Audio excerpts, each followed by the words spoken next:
Foreign universities இந்தியாவுக்குள்ள வரப்போகுது. Indian universities enter எ downward spiral. ஆட்டோமேட்டிக்காக என்ன ஆயிடும், நம்ம கீழே இறங்க ஆரம்பிச்சோம். இந்தியன் யூனிவர்சிட்டி தரம் அப்படிங்கிறது கீழே இறங்குறதுக்கான ஒரு வாய்ப்பு இருக்கு அப்படின்னு பார்க்கணும். அப்போ இந்தியன் யூனிவர்சிட்டிலாம் குவாலிட்டி இல்லாமல் இருக்கா இப்படிங்கிற கொஸ்டின் தான் நான் முதல்ல வைக்கிறேன். ஏன் இந்தியன் யூனிவர்சிட்டிஸ் எல்லாம் வேர்ல்ட் கிளாஸாக மாறவே முடியாதா அப்படின்னு பார்த்தா, best faculty migrate to foreign campus in India. Hello tips, doctor Suresh Sitharaman, கோயம்புத்தூர்லேருந்து. இந்த வீடியோ ஒரு இம்பார்ட்டண்டான வீடியோ. இன்ஃபேக்ட் இந்த வீடியோ நிறைய காலேஜினுடைய டெசிஷன் மேக்கிங் அத்தாரிட்டியை கொஞ்சம் யோசிக்க வைக்க வீடியோவாக இருக்கும்.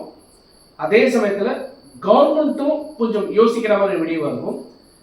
ஏன் இந்த வீடியோ நம்ம பேசுகிறோம் அப்படின்னா, நம்மளுடைய இந்தியன் ஸ்டூடெண்ட்ஸ் அவங்களுடைய எஜுகேஷனல் குவாலிஃபிகேஷன் அப்படிங்கிறது ஒரு டிகிரியாக மட்டும் இல்லாமல் இன்பில்ட் ஸ்டஃப்பாக இருக்கணும் அப்படின்னா என்ன மாதிரியான விஷயங்களை பண்ணணும் அப்படிங்கிற ஒரு பாயிண்ட் இருக்கு. Basically Indians are best.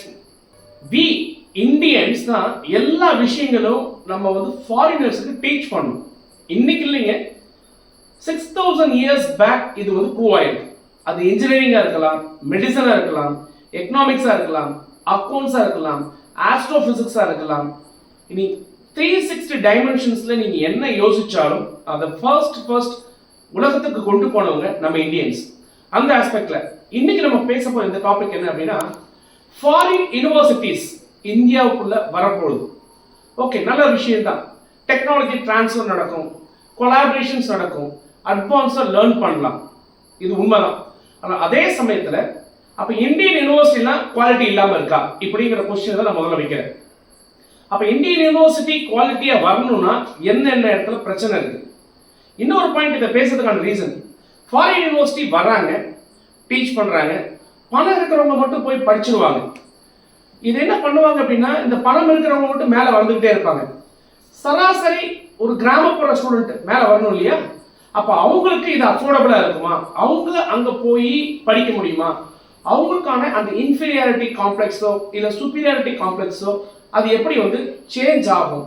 இப்போ எல்லாருக்கும் காமன் எஜுகேஷன் அப்படிங்கிறது ஒரு காமனான விஷயம். இது எல்லாருக்கும் ஈக்குவலாக கிடைக்கணும். அந்த ஆஸ்பெக்ட்ல சில விஷயங்களை, ஒரு உண்மைகளை நான் முன்னாடி வைக்கிறேன். இந்த வீடியோ பார்க்குற நீங்க இந்த வீடியோவில் நான் சொன்ன விஷயங்கள் எப்படி இருக்குங்கிறத உங்களுடைய கமெண்ட்ல நீங்க பதிவு பண்ணுங்க.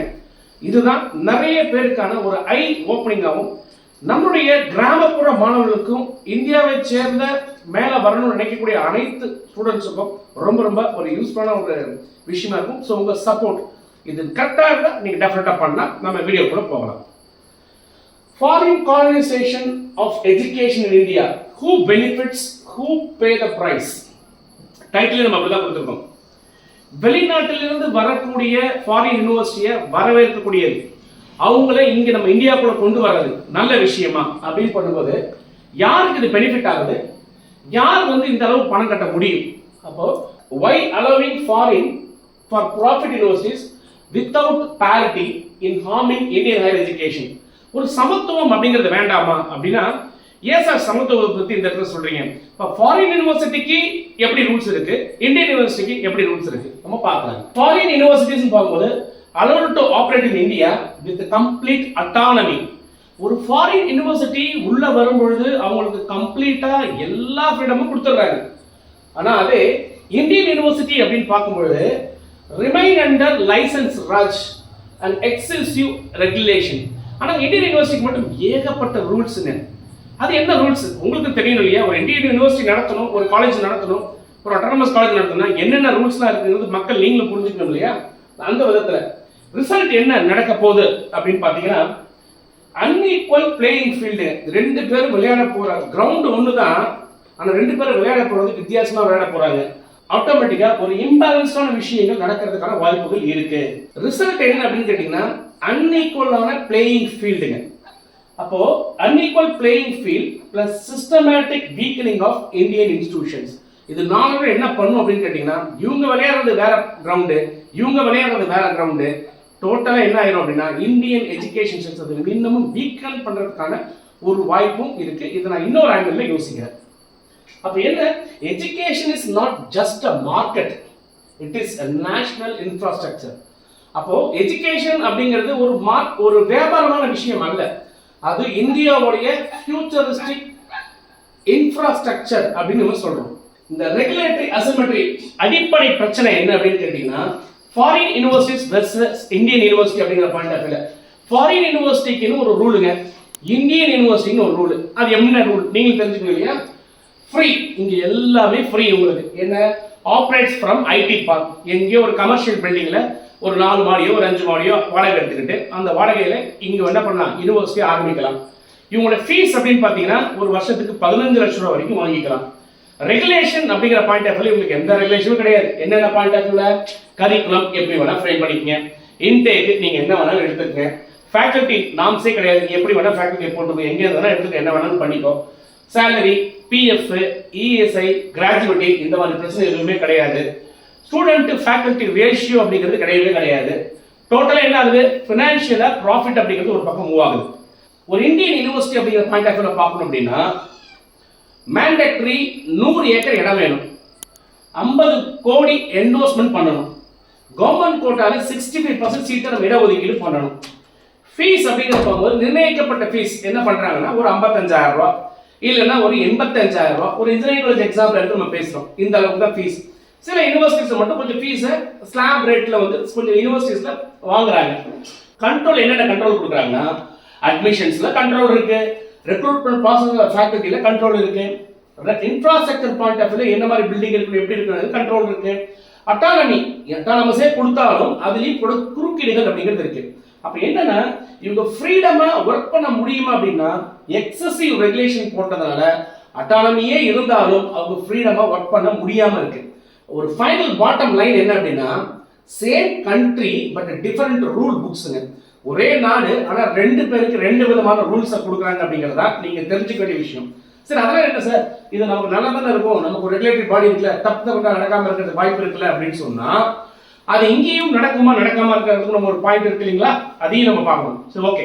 அடுத்து ஒரு யோசிக்க வைக்கிறதுக்கு இன்னொரு விஷயம் சொல்றேன். சரி, நீங்க ஒரு கேட்கலாம், ஏன் இந்தியன் யூனிவர்சிட்டிஸ் எல்லாம் வேர்ல்ட் கிளாஸா மாறவே முடியாதா அப்படின்னு பார்த்தா, சில யூனிவர்சிட்டிஸ் வேர்ல்ட் கிளாஸ் லெவலுக்கு நியரஸ்டா போனாலும் எப்பவுமே இந்த கியூஎஸ் ரேங்கிங் பார்க்கும்போது நம்ம இந்தியாவில் இருக்கிறது எல்லாமே எங்கேயும் கொஞ்சம் கீழே தான் இருக்கு, ஆனா மற்ற கண்ட்ரியில இருக்கிறது தான் பெரிய லெவல்ல இருக்கு.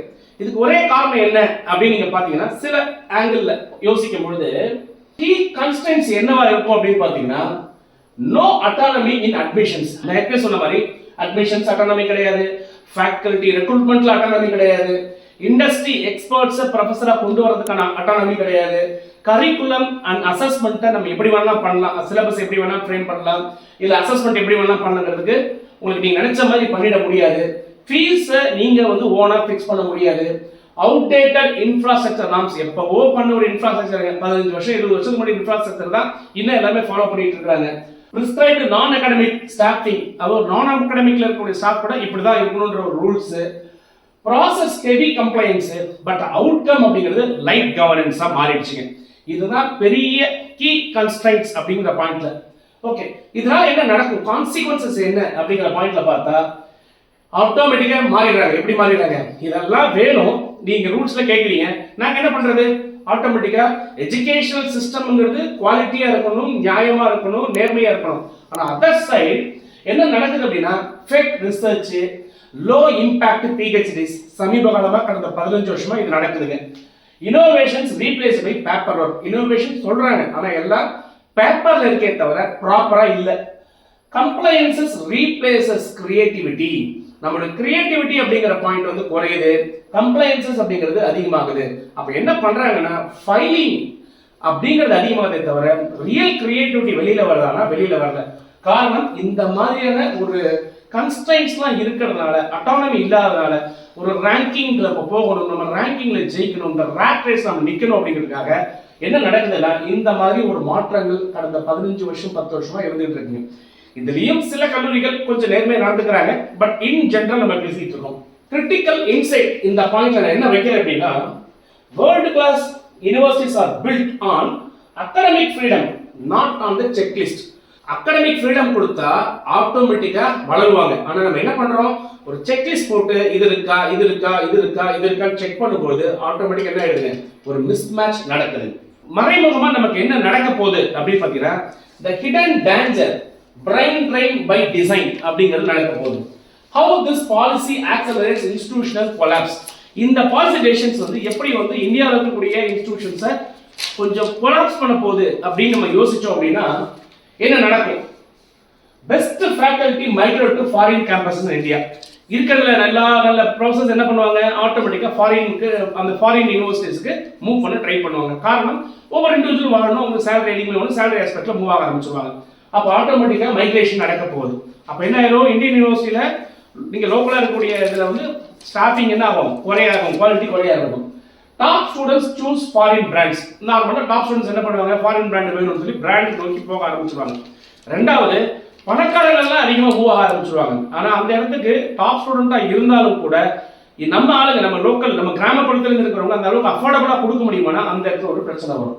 அப்போ ஆட்டோமேட்டிக் என்ன ஆயிடும், இந்தியன் யூனிவர்சிட்டிஸ் என்டர் எ டவுன்வர்ட் ஸ்பைரல். ஆட்டோமேட்டிக் என்ன ஆயிடும், நம்ம கீழே இறங்க ஆரம்பிச்சோம். இந்தியன் யூனிவர்சிட்டி தரம் அப்படிங்கிறது கீழே இறங்குறதுக்கான ஒரு வாய்ப்பு இருக்கு அப்படின்னு பார்ப்போம். Okay, loss. அப்போ என்ன ஆயிடும், loss of Indian knowledge system.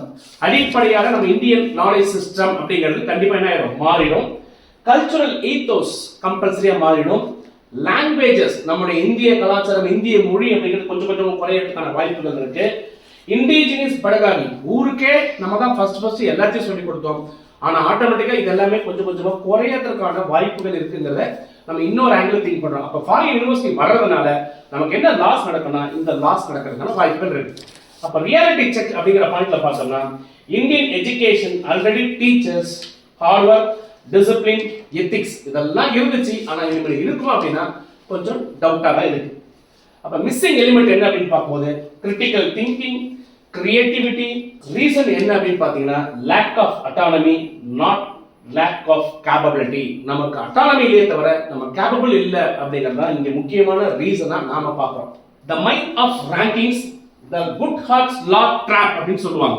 இது என்ன அப்படின்னு கேட்டீங்கன்னா இந்த ரேங்கிங் அப்படிங்கிற ஒரு பாயிண்ட்டை வந்து நோக்கி இப்போ எல்லாருமே பயணிக்க ஆரம்பிச்சு. இதோடைய பின்னணி உண்மை என்ன, அப்ப என்ன நடக்குது அப்படின்னு பார்க்கும்போது குட் ஹார்ட்ஸ் என்ன சொல்லுதுன்னா when a measure becomes a target it ceases to be a good measure. ஆட்டோமேட்டிக்கா அப்ப எப்போ வந்து ஒரு விஷயம் டார்கெட் பேஸ் பண்ணி மூவ் ஆக ஆரம்பிக்குதோ ஆட்டோமேட்டிக்கா அங்க உல்டாயிசம், அதாவது நம்ம டார்கெட்டுக்காக ஓட வேண்டிய ஒரு கட்டாயம் இருக்க ஆரம்பிச்சிடும். உதாரணத்துக்கு ஒரு ஸ்கூல்ல இவ்வளவு மார்க் எடுக்கணும் அப்படிங்கிற மாதிரி எக்ஸாமினேஷன் ஸ்கீம்ல இதெல்லாம் ஒரு மார்க் அப்படின்னு சொல்லி டார்கெட் ஃபிக்ஸ் பண்ணா ஆட்டோமேட்டிக் என்ன பண்ணுவோம், அந்த டார்கெட்டை நோக்கி நம்ம ட்ரை பண்ணுமே தவிர ஃபண்டமெண்டலாக நல்லபடியாக சொல்லிக் கொடுப்போம்னா ஆட்டோமேட்டிக்காக சொல்லிக் கொடுக்க நேரிடாது. அதே மாதிரி என்டையர் சிஸ்டத்தில் ஒரு டார்கெட் பேஸ் பண்ணியே இவங்க போகும்போது ரியாலிட்டியில ஒரிஜினாலிட்டி வரமாட்டேங்குது அப்படிங்கிறது தான் இங்கே மிஸ்ஸிங் பாயிண்டா இருக்கு. So problems with ranking driven governance அப்படிங்கிற பாயிண்ட் ஆஃப்ல பார்க்கும்போது இப்போ நாக்கு, என்ஐஆர்எஃப், என்பிஏ, ஹேக்கத்தான் இந்த மாதிரி நம்ம என்ன பண்றோம், ஒரு கம்ப்ளைன்ஸ் ரேஸ்ல எல்லாரும் ஓட ஆரம்பிச்சிட்டாங்க. இன்னைக்கு தமிழ்நாட்டில் இருக்கக்கூடிய எல்லா யூனிவர்சிட்டிஸும், இந்தியாவில் கூட எல்லா யூனிவர்சிட்டிஸும் பார்த்தீங்கன்னா இப்போ டீச்சர்ஸ் இருக்காங்க இல்லையா, எங்களை மாதிரி ப்ரொஃபசர்ஸ் இருக்காங்க இல்லைங்களா, இவங்களாம் என்ன பண்றாங்க அப்படின்னு பார்த்தா டீச் பண்றதை தாண்டி இந்த டேட்டா ப்ரிப்பரேஷன்ல தான் அதிகபட்ச நேரங்களை செலவிட்டு இருக்காங்க. என்ன அப்படின்னு கேட்டீங்கன்னா எல்லாத்துக்கும் டார்கெட். இந்த டார்கெட் பேஸ் பண்ணி போகும்போது ஆட்டோமேட்டிக்கலி ஒரிஜினாலிட்டி குறைஞ்சிட்டு இருக்குங்கிறது தான் உண்மை. அப்போ institution optimises for score not for outcomes. நம்ம என்ன ஸ்கோர் வரணும் அப்படிங்கறத நோக்கி தான் பாக்குறாங்க தவிர என்ன அவுட்கம் வரணும் அப்படிங்கறத நோக்கி பயணிக்கிறது. ஆனா ஸ்கோர் இருந்தா அவுட்கம் இருக்குன்னு நம்பப்படுதே தவிர, திருப்பியும் சொல்றேன், அது பேப்பர்ல இருக்கே தவிர ப்ராப்பரா இல்ல. அப்ப இதனால என்ன நடக்க போகுது, காஸ்மெட்டிக் ரிசர்ச் என்கரேஜ் பண்ணுது. அப்ப ரிசர்ச்ங்கிறது காஸ்மெட்டிக் ரிசர்ச்னு ஒரு வேர்ட் போடுறேன், அந்த வேர்டை நோக்கி ரிசர்ச் வந்து பயணிக்க ஆரம்பிக்குது. ஒரிஜினாலிட்டி இல்ல, சும்மா ஃபேர் அண்ட் லவ்லி பவுடர் அடிக்கிற ரிசர்ச்சா மாறிடுது. டேட்டா மேனிபுலேஷன்ஸ் நடந்துட்டு இருக்குது. ஏற்கனவே ஏதோ ஒரு ரிசர்ச் இருந்ததுன்னா அந்த ரிசர்ச் ஒர்க் எடுத்து எங்கேயோ சில இடத்துல சில டேட்டாஸை மாத்திட்டு ஒரிஜினல் ரிசர்ச்சா சப்மிட் பண்ணக்கூடிய விஷயங்கள் நடந்துட்டு இருக்குது. மீடியோக்ராட்டி அட் அ ஸ்கேல் அப்படிங்கிற ஒரு விஷயம் வந்து ஆட்டோமேட்டிக்கா நடந்துட்டு இருக்கு. அப்போ உண்மை என்ன அப்படின்னா market and outcomes judge the quality better then bureaucratic rankings. அப்போ ஒரு ஸ்டூடெண்ட் அவுட்கம் எப்படி இருக்குங்கிறத வந்து தான் ஒரு குவாலிட்டியை சொல்லி தவிர ஒரு ரேங்கிங் ஒரு குவாலிட்டியை சொல்லுது அப்படின்னா அப்கோர்ஸ் நமக்கு எடுத்து பார்க்குற ஒரு லிஸ்ட்ல ஒரு வெரிஃபிகேஷனுக்கு யூஸ் பண்ணாமே தவிர ஒரிஜினலா இருந்தால் நல்லா இருக்கும்.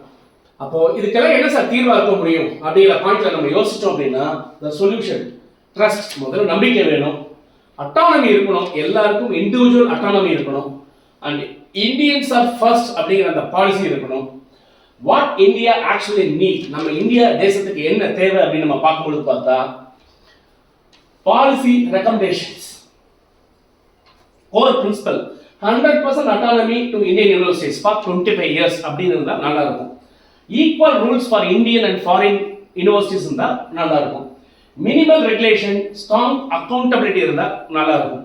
ஸோ இந்த 3 பாயிண்ட் ரொம்ப ரொம்ப சூப்பராக இருந்தால் ஆட்டோமேட்டிக்காக நம்ம என்ன பண்ணிடலாம்னா நம்முடைய க்ரோத் ரேட்டை, நம்முடைய அந்த ஒரிஜினாலிட்டியை டெஃபினட்டாக வெளியில் கொண்டு வர முடியும். Whereas financial and strategic focus point அப்படின்னு நம்ம பார்க்கும்போது allow for profit Indian education, tax profits, recycle of taxes, students loans, etc. இதெல்லாம் இதுக்கு கொடுங்க. Focus on outcomes, focus on innovation, focus on global expansion. So இந்த ஆஸ்பெக்ட்ல நம்ம யோசிக்க ஆரம்பிச்சோம். ஸ்ட்ராட்டஜிக்கல் ஃபினான்ஷியல் ஸ்ட்ராட்டஜிக் ஃபோக்கஸ் இந்த மாதிரி இருந்துச்சு அப்படின்னா டெஃபினட்டா என்ன நடக்கும் அப்படின்னா foreign universities are not a solution. Empowering Indian universities is without education sovereignty. Viksit Bharat is only a slogan. அப்ப விக்ஷத் பாரத் அப்படிங்கிறது நம்ம இந்தியன் எஜுகேஷன் இன்னும் ஹெல்த்தியரா மூவ் பண்ண வைக்கிறது தான் தவிர இந்த மாதிரி ஃபாரின் யூனிவர்சிட்டிஸ்க்கு நம்ம தார்வாத்தை கொடுத்துட்டோம் அப்படின்னு சொன்னா கண்டிப்பா இந்த சிஸ்டம் எப்படி அடாப்ட் ஆக போகுது அப்படிங்கிறது தெரியல. So coming to the final conclusion என்ன அப்படின்னு நம்ம பார்த்தோம்னா education is not a commodity, it is a national infrastructure. Number 2, unequal autonomy weakens Indian institutions. அந்த அன்இக்குவல் அட்டானமி, ஃபாரின் யூனிவர்சிட்டிக்கு ஒரு ரூல், நமக்கு ஒரு ரூல் அப்படின்னா இந்தியன் யூனிவர்சிட்டி அட்டானமி குறையிறதுனால கண்டிப்பா தரம் குறையும். Trust, autonomy and accountability can make Indian universities a world class. Less government, more governance. இந்த வார்த்தையை நான் திருப்பி அண்டர்லைன் பண்றேன். Less government, more governance is the only sustainable path for growth of Indian universities and education system. So finally, empower Indian universities first. Only then India can truly lead the world in education. நம்ம இந்திய பல்கலைக்கழகங்களை நம்ம strong ஆகிட்டோம் அப்படின்னு சொன்னாலே உலகளாவிய இடங்கள்ல இந்திய education அப்படிங்கிறது நிலைநிறுத்தப்படும் அப்படிங்கிறது தான் ஒரு உண்மை. ஸோ தொடர்ந்து நம்ம என்ன பண்ணலாம் அப்படின்னு கேட்டிங்கன்னா நம்ம இந்தியன் யூனிவர்சிட்டிஸ்க்கான நம்ம அட்டானமியை கொடுத்து அவங்கள நம்பி அக்கௌண்டபிலிட்டி அப்படிங்கிற பாயிண்ட் ஆஃப் வியூவில் ரேங்கிங் இந்த மாதிரி விஷயங்கள்லாம் கொஞ்சம் குறைச்சிட்டு நம்ம ரியலிஸ்டிக்காகவே அவங்க இருக்கிறாங்களா அப்படிங்கிற மாதிரி கொடுத்து பார்க்கணும். உண்மையிலேயே அப்படி அட்டானமஸ் அப்படிங்கிற பேரில் யார் யாரெல்லாம் குவாலிட்டி கொடுக்க முடியலையோ ஆட்டோமேட்டிக்காக அந்த கல்லூரிகளுக்கெல்லாம் கட்டாயம் கவர்மெண்ட் ஒரு கேள்வியை கேட்கணும். ஏன் அப்படின்னா ரியல் குவாலிட்டிக்காக தான் அட்டானமியை தவிர நம்ம அட்டானமஸ் ஆகிட்டா என்ன வேணா பண்ணலாம் அப்படிங்கிறது தான் இப்போ நடந்துகிட்டு இருக்குது. ஸோ இந்த விஷயம் எப்படி இருக்கு நீங்க யோசிச்சு பாருங்க மக்களே. இது உங்களுக்கு கண்டிப்பா இருக்கும்னு நினைக்கிறேன். இதுல உங்களுடைய கமெண்ட்ஸ் என்ன அப்படிங்கறத நீங்க போடுங்க. ஸோ ஃபாரின் யூனிவர்சிட்டி உள்ள வர்றது நல்லதா கெட்டதா உங்க கமெண்ட்ஸ் நீங்க தெரிவிக்கலாம். Bye bye, see you.